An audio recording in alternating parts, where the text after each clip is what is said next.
Okay, so we've all been there, right? The port problem. Oh, definitely. You dig out an old Nintendo 64 or maybe a VCR, Yeah. and you want to hook it up to your brand new flat screen TV. And you look at the back, and it's just nothing. No way to plug it in. It's just a wall of HDMI ports staring back at you. Yeah.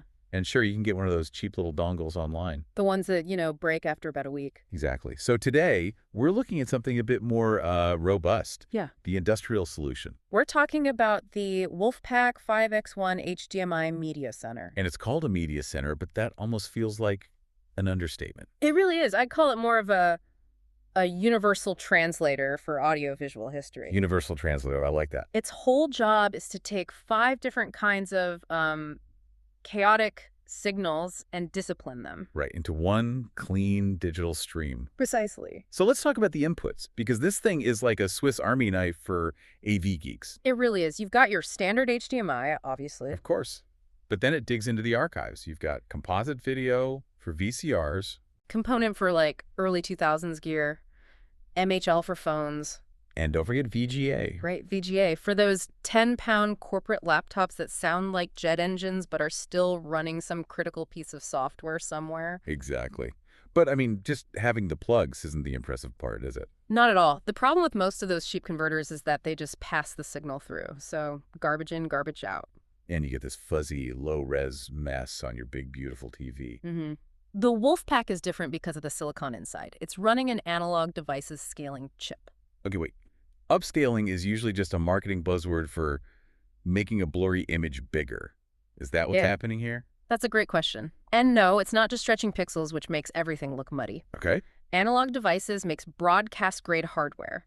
This chip is doing frame-by-frame reconstruction. Grain by frame. Wow. Yeah, so whether it's a DVD or an old VGA signal, it converts the output to a crisp 1080p HDMI signal. It even uses a 3D YC separation comb filter. A comb filter? What is that?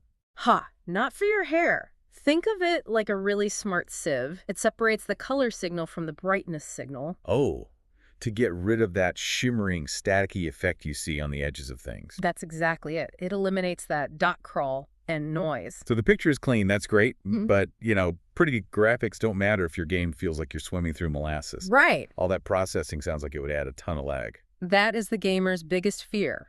You press jump, and Mario moves a second later. Total deal breaker. But the specs here are actually really surprising. The WolfPack claims a super low half-frame delay. Half a frame. What does that actually mean in, real time?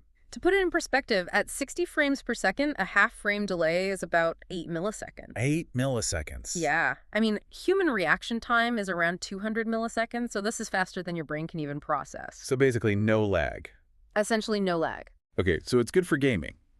But I'm looking at the back of this thing, and I see an Ethernet port and USB pass-through.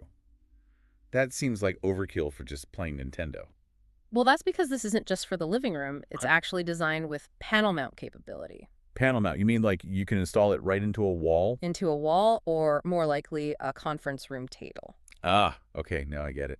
So this is for that chaotic meeting room where one person has a Mac, another has an old PC. And someone else is trying to present from their phone. Precisely.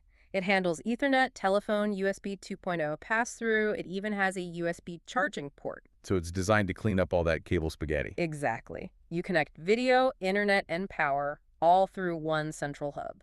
That makes a lot of sense. And for the audiophiles out there, it looks like they didn't skimp on the sound specs either. No, it's quite robust. It supports up to 48-bit deep color. And for audio, you've got DTS HD, Dolby True HD, LPCM 7.1. So if you're routing a Blu-ray player through this, you're not losing that surround sound data. You're not stripping anything out. So when you boil it all down, this is really solving the messy reality of having mixed generation technology. It lets our old devices live on modern screens. It connects the dots. But, it also raises a much bigger question about media preservation. How so? Well, as TV manufacturers stop including analog inputs entirely, which is already happening. Right, it's all HDMI now. Devices like this are becoming the only bridge left. And it makes you wonder, without hardware scalers like this, are we at risk of losing access to decades of VHS and DVD content? Just because we have nowhere to plug them in. Exactly. That is a heavy thought. Yeah. Are we one broken scaler away from our home movies being gone forever? Something to mull over. Thanks for listening to this deep dive. Thanks, everyone. And as always, stay curious about how we connect our tech.